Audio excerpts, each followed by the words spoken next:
Our next panel is a panel on climate and conflict. After this panel, there's going to be a break. There will be an opportunity to go outside. We are eventually going to have to break down this room, so there's going to be a point at which you're going to all be asked to please go to the hallway so we can take the room apart and reassemble it for the afternoon's events. Climate and conflict, a very important issue. I would string it together with the panel that you're going to hear later on the future Magna Carta. If you think about what we've heard this morning, what was in the Magna Carta in 2015? Fish weirs and gathering firewood in the forest. Those were important economic issues of the time. What are the important economic issues for the next 100 years? They're certainly not fish weirs or gathering firewood in the forest. And yet, the human beings being governed by those laws, we haven't changed. So I turn it over to Jeff Lagro, the Vice Provost of the University of Virginia. Jeff. Thank you, Jim. Pleasure to be here this morning. We're going to take on an incredibly important topic, climate change. And of course, the Magna Carta involved conflicts over political and resource rights within one country. Climate change, of course, transcends any one country's boundaries, and it raises fundamental questions regarding rights moving forward in history. It's a pleasure to introduce our keynote speaker and our two responders. Our keynote speaker today is Jessica Mathews, who is Distinguished Fellow at the Carnegie Endowment for International Peace, where she was president for 18 years. She transformed the Carnegie Endowment into the world's first global think tank, which now has locations around the world. She has served in both the executive and legislative branches of government, as well as in journalism and helping to form science policy. She's also a noted author in her own right. I, of course, have known her for years as a student of international relations based on her seminal article, Power Shift in Foreign Affairs. But, of course, she's the author of many other publications as well. She's one of the founders of the World Resources Institute, and which is famous for research on environmental and natural resource issues. And, of course, our topic today is climate change. Welcome. Thank you. Please, why don't you start, and then we'll introduce each responder as we go. Well, good morning. It's a real pleasure to be here. It's an honor to be with all of you. I am not going to say anything this morning about the impacts of climate change. My hunch is, looking at your bios, that you all are probably reasonably well informed, but also I feel as though in talking as much as we have for the last 35 years, which is how long I've worked on this issue, about impacts, we fall into the trap of what we call in the U.S. the climate deniers, so that we end up spending our time spinning our wheels talking about science and talk very little about what to do. It is a very, it makes it a very attractive strategy to sow confusion and doubt, and then to get the experts spending their time rehashing science that is very clear. Nor do I think that international action, or even indeed national action in the case of the U.S., is going to come from fear. If dealing with climate change were a rational cost-benefit calculation, then I think we would have dealt with it 20 years ago. Those who are willing to confront the changes are already convinced, and those who are unwilling, the more you talk about new threats, whether it's the loss of electricity from hydropower because of drought, or the changes that are underway in the Arctic that are truly extraordinary, as you add more and more threats, the people who are unwilling just clap their hands over their ears even more tightly. So I want instead to simply assert that climate change is the one real existential threat we face on this planet, with the exception of a general nuclear war, which I think has a very low likelihood. I'm happy to say, because not much else that I'm going to say is very encouraging this morning. So the issue that really I think is before us and before you all today as you think about global arrangements for this 21st century is why we have made so little progress in slowing emissions in the 2 decades, I would roughly say, since it has become clear that we need to do that.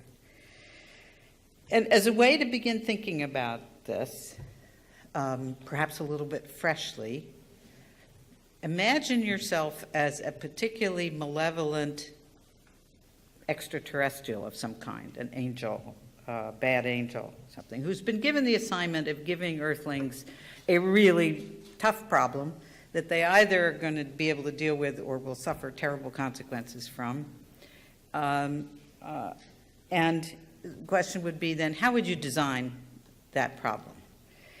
I would suggest first you would make it global, but with very, very different impacts in different localities, and so very hard to get a grasp on.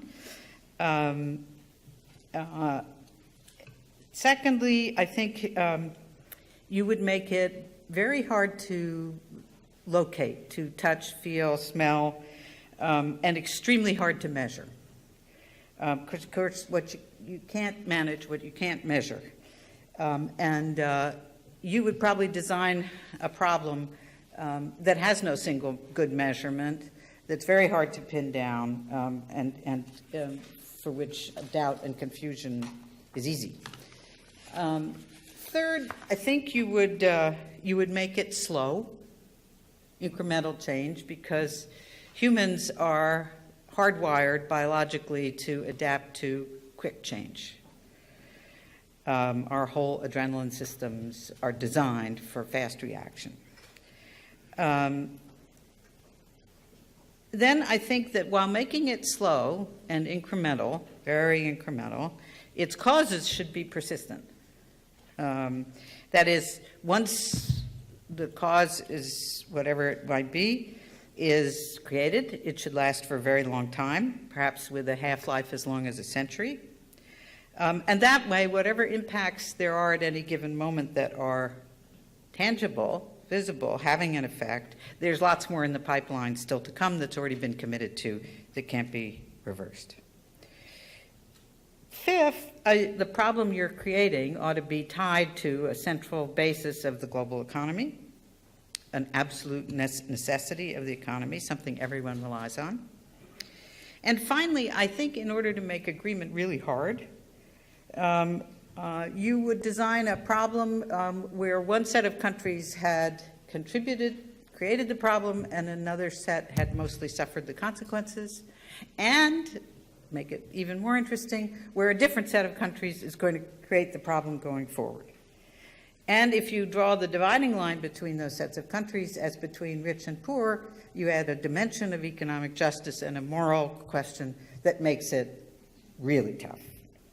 So it's pretty obvious that the problem I've described is climate change. You make it global, but with differing local impacts. You make it pervasive. You make it incremental. You make it hard to measure. You make changes that are much slower than political life cycles. You make sure that these dim humans are always behind the curve, that whatever impacts they can study and see and measure at any given moment, there are more already committed to in the pipeline. You tie it to a core element of the economy, energy. And you divide the world between those who've created the problem and those who mostly suffer its impacts and those who are going to be responsible for it in the decades ahead.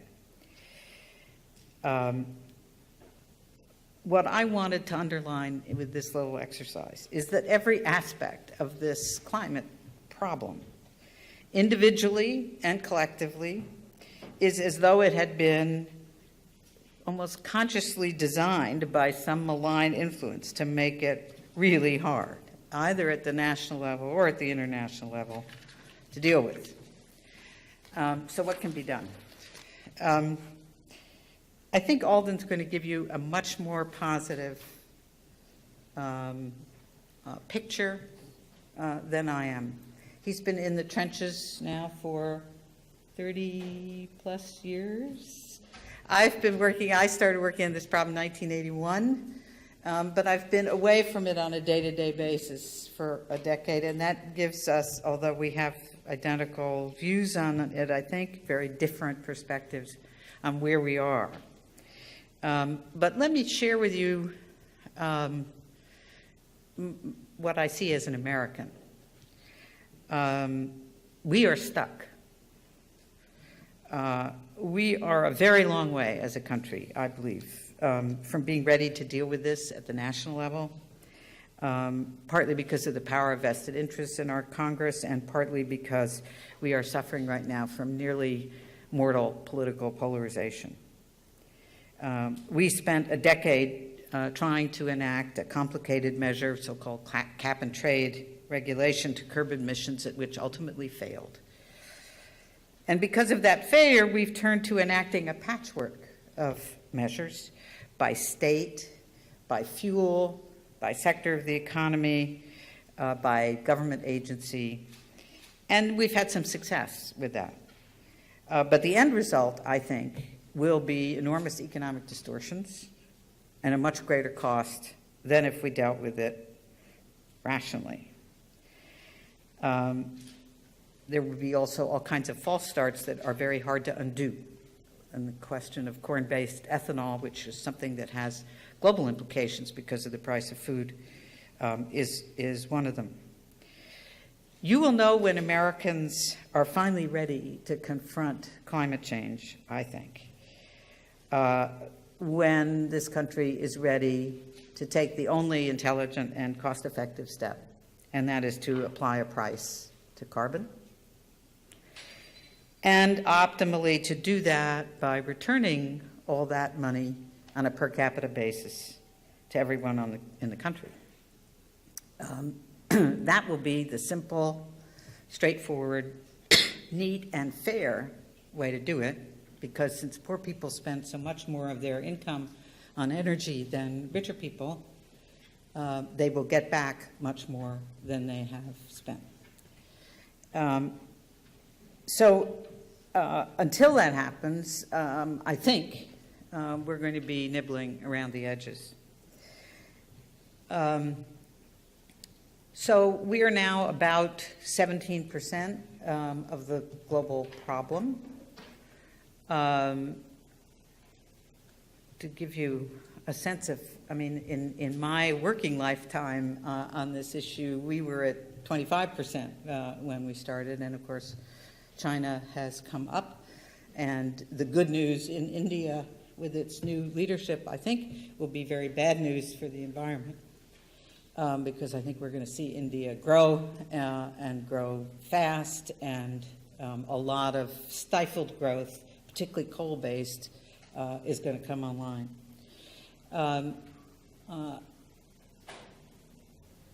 I think we have also made a mistake, and this will probably provoke a lot of you, which is good.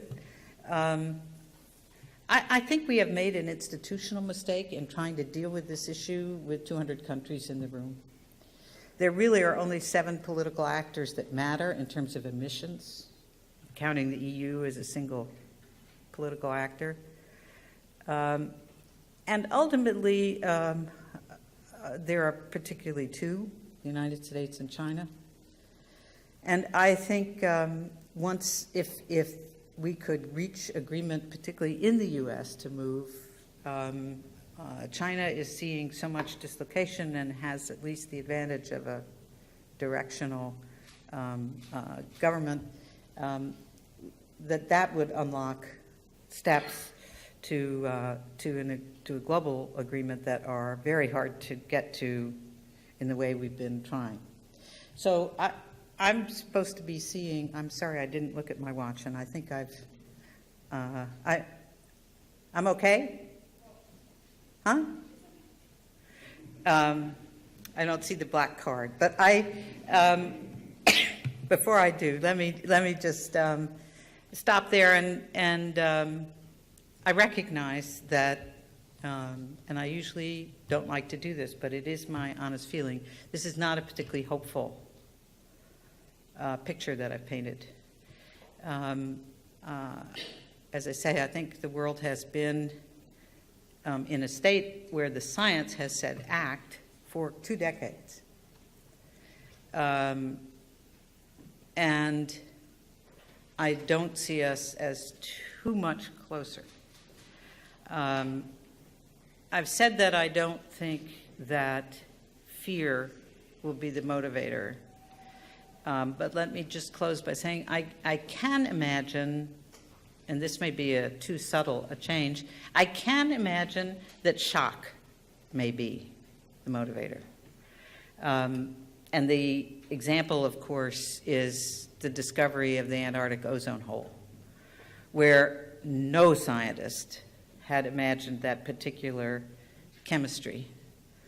And when it was discovered, the sheer shock of it, the immediacy and the shock that you could have a continent-sized hole appear in the atmosphere, galvanized action that a few months before had been unthinkable. Now, we won't see something probably quite like that with climate change, I doubt. But I can imagine that it will be something that will be a non-incremental addition to the power of the science. So let me stop there. I hope we will look forward to an interesting discussion. I hope I've maybe provoked you a bit on how we go forward institutionally on this. Thanks.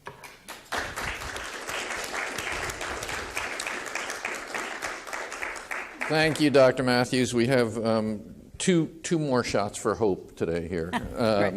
So our first comes from Alden Meyer, who is the Director of Strategy and Policy for the Union of Concerned Scientists. Among other duties, he is the principal advocate for the union on national and international policy responses to the threat of global climate change. Mr. Meyer has attended UN climate negotiations since they first started in 1990, and he has helped shape both the U.S. and UN policies. Thank you. Thank you. Well, let me start by saying that I agree with Jessica on outlining the scope and the diabolical nature of this problem. We've lived this for the last 20 or 30 years in the international process, and it's clear that the dynamic has not been constructive by and large, with a few fits and starts.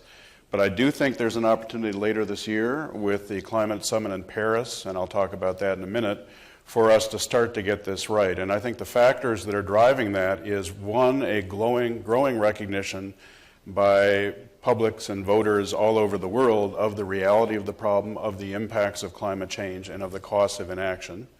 That's certainly happening here in the United States. We're seeing that at the local level with Republican and Democratic officials that are struggling dealing with the impacts of drought and sea level rise and coastal intrusion, and that's happening all around the world. So that's one factor.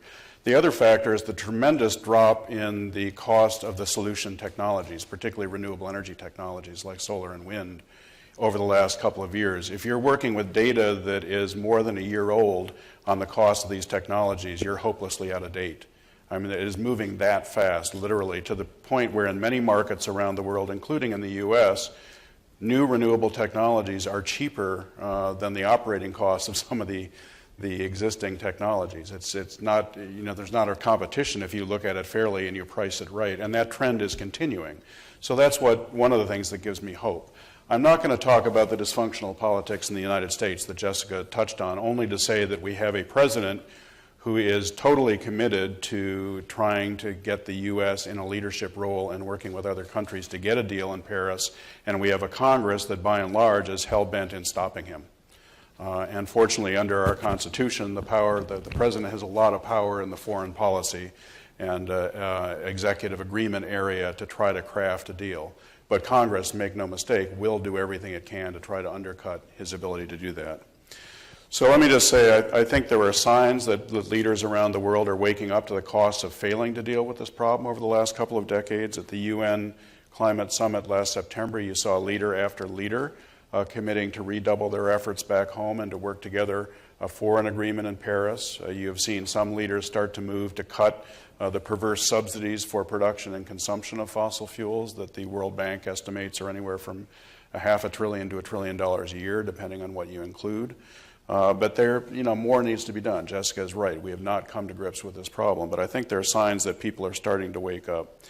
And as I said, investments in clean energy technology are increasing year by year, and more business leaders are calling for governments to give them clear policy signals. And when business is out ahead of the governments demanding regulation, that's an interesting position to be in. There are still difficult issues to be resolved in the international climate talks, but I think it's fair to say that the U.S.-China joint announcement last November really did change the dynamics on this issue, and that if China follows through with its pledge to achieve an absolute peak in its national emissions at or before 2030, that will be a real roadmap to the future for this. Because as Jessica said, there are only a handful of countries that really matter, and now you've got the EU, the US, and China in alignment of wanting a deal in Paris and indicating what level of ambition they're willing to put on the table. The real question is how transformative can the deal in Paris this December be? In my view, we need to have a deal that acknowledges the need to phase out fossil fuels entirely by the latter half of this century and replace it with a renewable-based economy. That long-term goal really has to serve as the benchmark against which country actions are measured over the coming years. And it, more importantly, will send a signal to investors in the business community that decarbonization of the global economy over the next several decades is inevitable, and that the smart money is not going to be putting in investments in new frontier fossil fuels in the Arctic or the tar sands or new coal production. It's going to be shifting into the clean energy technology sector. And I think if you look at the real world, recent announcements by folks like the Bank of England, the German utility E.ON, the French bank Société Générale, the Norwegian Sovereign Wealth Fund, and others show that they are picking up this message and they are shifting their investments out of the dirty fossil fuel sector and into the cleaner technologies. Because as the science has shown, we need to leave the vast majority of proven oil, gas, and coal reserves in the ground if we are to avoid the worst impacts of climate change. This has been called a carbon financial bubble, which could make the housing bubble and the housing-driven recession of the last decade look like child's play in comparison if we don't handle it right. The countries are now starting to prepare their proposed commitments for Paris. This is different than any other negotiation where it's a bottom-up process, not a top-down in the last end game kind of process like Kyoto was. Countries are putting forward what they think they can do. They're going to talk about it. They're going to compare them. They're going to push each other to see if they can do more. We've already had the European Union come out with its proposal. The U.S. is coming out with its the week after next, and China by June, along with some other major countries. So by the middle of this year, well before Paris, we will know what the shape of the table is, what the level of ambition is, and how much more we have to do. There will be other issues to fight about in Paris, like finance and technology and the legal form of the agreement, adaptation, loss and damage, but not the core issue of mitigation commitments. That will clearly be done in advance. I think we already know enough to know that the commitments that the major countries are going to make are not going to be enough to get on track to stay below the 2 degrees Celsius goal that world leaders set in Copenhagen as a litmus test 5 years ago. That is not going to be delivered by Paris, but I think Paris can represent a down payment towards that. And if there are processes in the Paris Agreement to encourage frequent and timely increases in ambition to take advantage of technology developments soon after Paris, then we might have a shot at it. But to say the 2 degrees limit is not as safe as it once looked. The latest IPCC science shows that the impacts of climate change at that level give us more reason for concern than they did even 1 decade ago as we learn more about the process. So I think if we can get an agreement that makes an initial commitment at this, sets up a process for countries to continue to cooperate, sends signals to the business and investment community, we will have started to turn the tanker around. And this is not something that's going to happen overnight. There's no illusion that Paris is going to deliver salvation. It's an important meeting, but it's only the beginning of the road. But I think the old saying goes that change picks up speed once it has a certain momentum. And I'm hoping that Paris can give a sense that we're in a new landscape of cooperation and working together to come to grips with this problem and turn it around from a finger-pointing exercise to a trust-building and action-forcing exercise. Thank you very much.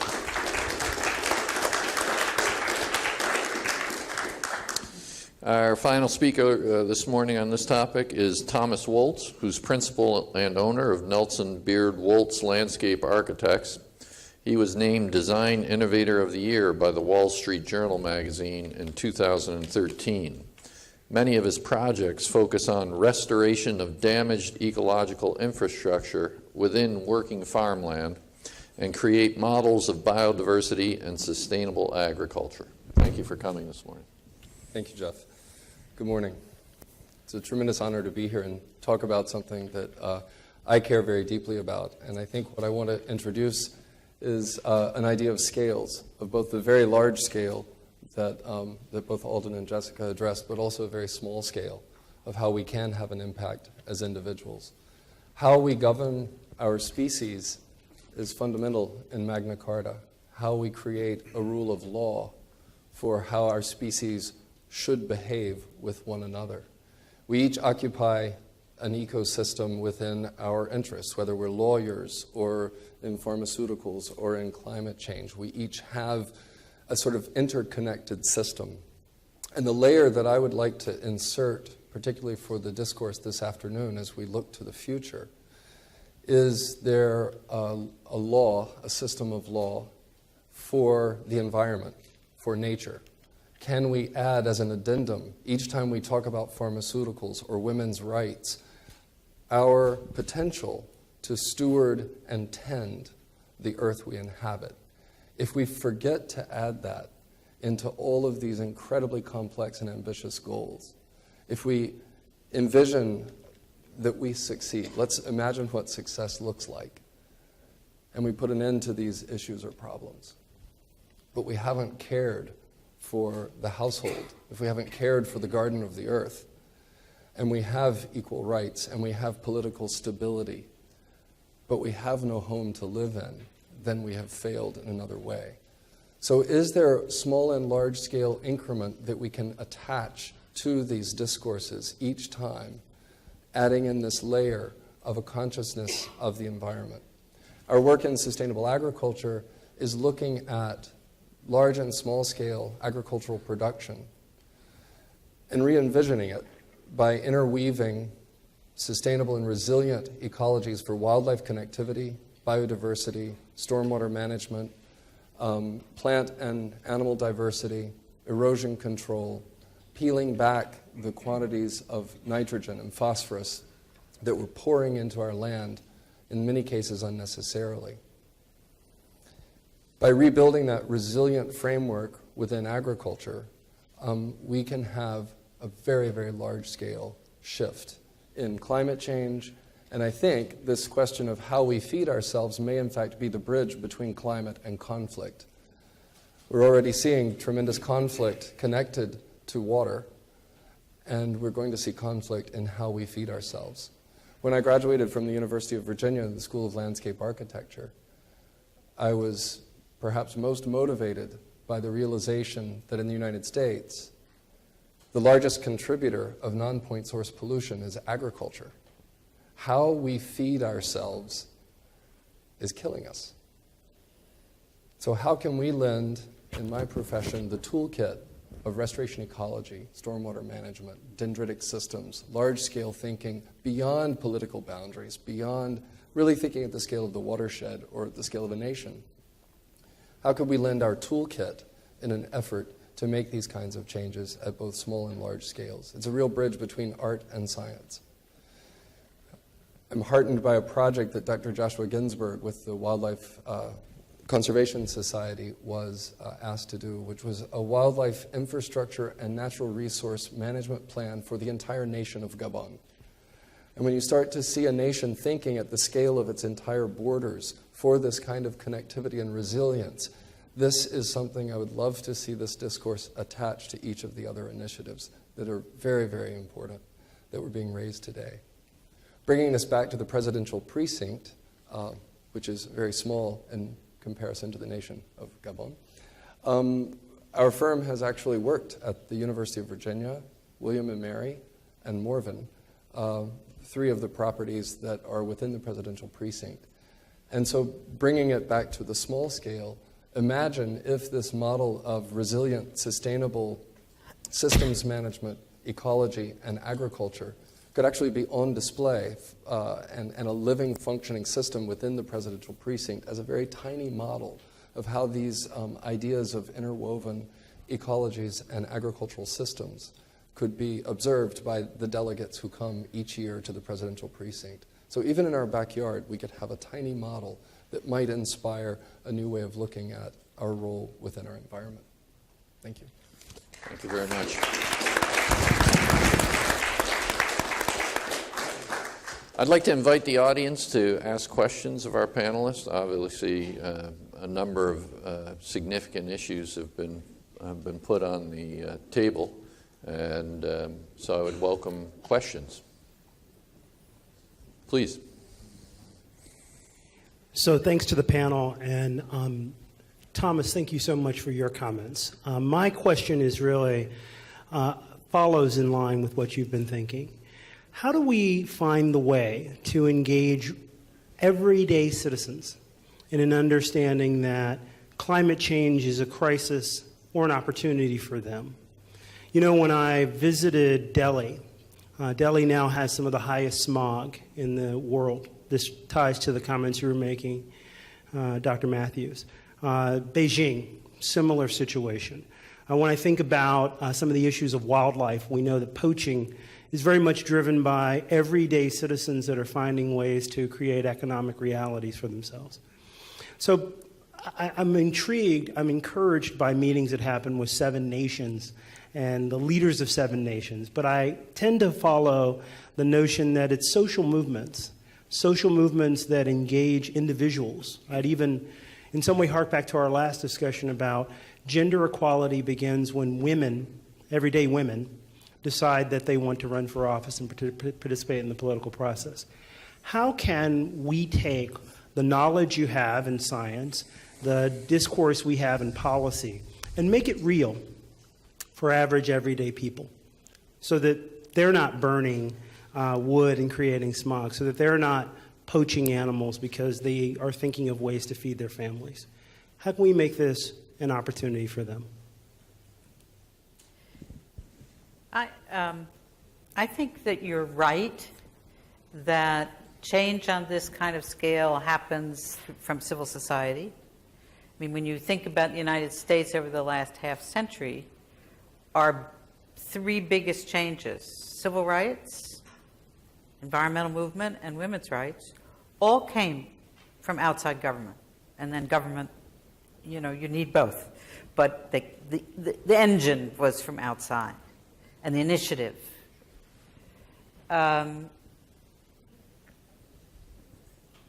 We have been struggling to find the answer to your question, those of us who've been in the environmental movement in the United States, since 1980. And part of why I presented the way I did is that this is a really tough problem because unlike conventional forms of pollution, you can't see it, smell it, feel it. The enormous pressure in China right now to control environmental pollution is coming because it makes you sick to breathe the air, and it makes everybody sick. And with climate change, it doesn't. Even when impacts start to be visible, even when literally, you know, in Florida you have water lapping around your ankles, or in parts of Virginia,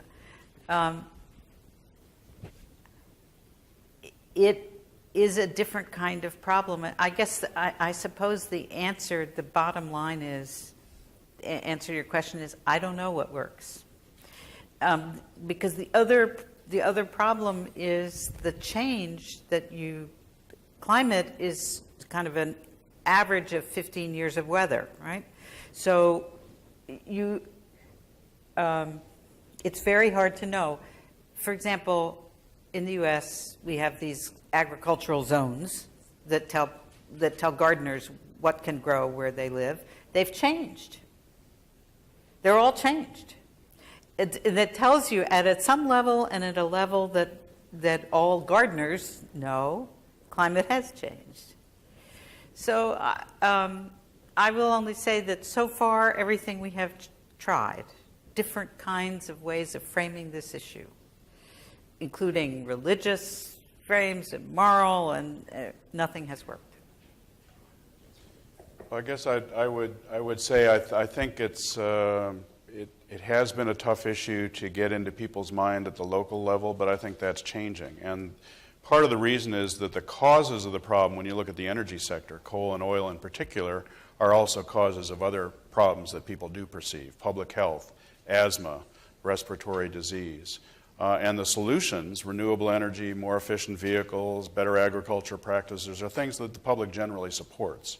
And when you can put those two things together, that this problem is connected to other problems you already care about, and the solutions to it are solutions that will solve those problems you already care about, you get a powerful movement. And the fact that plant after plant has been retired in the U.S. or canceled, coal plants, all the coal plants that were being proposed in 2000 are off the books now, and more of the existing plants are being shut down. That's not entirely because of climate change. It's because of local health, it's because of coal ash, it's because of water issues, it's because of the economics of natural gas. But everyone knows, the investors in those plants know that climate change is coming, and regulation on climate change is coming down the pipeline as they make that decision about whether to make the investment to deal with the conventional pollution impacts of those plants. So, and this is happening all around the world. I'm chair of a group called the Global Call for Climate Action, which is a network of 500 groups around the world that is working on solutions to climate change and taking on some of these iconic fights. There's a plant in southern Poland, a coal plant in southern Poland, that the groups around Europe are all focusing on the way that the U.S. groups have focused on the Keystone Pipeline as kind of an iconic fight. So this is happening, and the movements are starting to talk to each other. It used to be this was driven primarily by the scientists and the environmental movement. No more. The climate justice movement is thriving. The development movement understands the stakes in this. The women's movement has come in. Labor has come in through the International Trade Union Council. Progressive businesses are coming in. This is a multi-constituency, multi-dimension movement, which makes it messy. And it also makes it less visible than maybe the civil rights or the women's movements were, where it was, sort of powerful. But if you look at the march in New York, which we were involved in last September with 400,000 people out in the streets just before the climate summit, that was not an environmental driven march. It was justice groups in New York, it was the Hispanic community, it was the health workers, it was trade unions.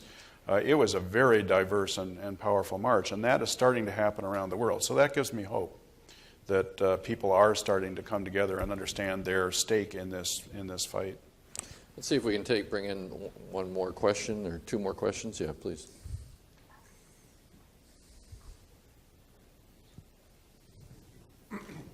Musa Toprak from Ankara, Turkey. I would like to ask to Dr. Mathews that you stated there are 7 political actors which matters, as including UN. Can you name them and Sure.